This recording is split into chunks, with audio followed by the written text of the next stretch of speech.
ممبر برطانوی parliament shadow minister افضل خان نے Rishi sink کو وزیر اعظم بننے پر مبارکباد دی۔ ان کی فیملی کا تعلق گجرانوالہ پاکستان سے ہے۔ انہوں نے حکومتی پارٹی پر تنقید بھی کی کہ پچھلے 4 ماہ میں ان کا تیسرا وزیر اعظم آیا ہے۔ اس بارے میں انہوں نے مزید کیا کہا، آئیے جانتے ہیں۔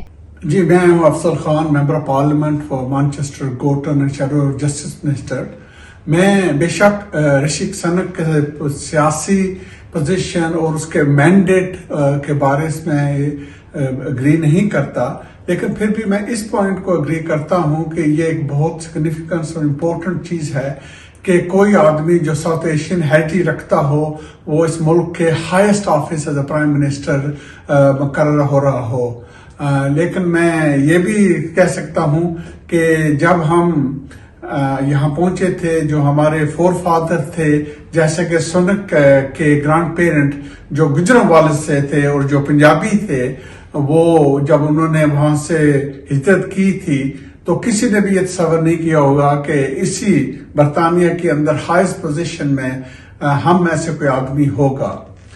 لیکن میں سمجھتا ہوں کہ ان کی اس پوزیشن پہ آنے کا جو بنیادی فنڈامنٹل پوائنٹ ہے وہ یہی ہے کہ یہ کنٹینیوس کنزرویٹو پارٹی کا کیاس ہے جو چلتا رہے گا۔ یہ تیسرے پرائم منسٹر بن رہے ہیں پچھلے 4 مہینے کے اندر، اور یہ جو ریوالونگ ڈور سسٹم ہے یہ ڈیموکریسی نہیں ہے۔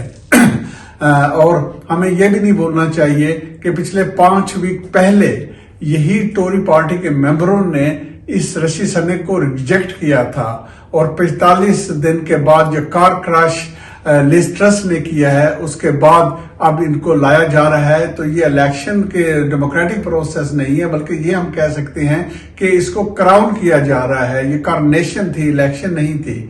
تو ہمیں آگے طرف دیکھنا ہے۔ لیبر پارٹی کی پوزیشن تو یہی ہے کہ یہ جو فنڈامنٹل چیز ہے کہ جو پرابلمز ہمارے سامنے ہیں، جو لوگوں کو مشکلات ہیں، جو فوڈ کا مسئلہ ہے، بلز کا مسئلہ ہے، انفلیشن کا مسئلہ ہے، یہ وہ چیزیں ہیں جن کو ڈیل کرنے کی ضرورت ہے۔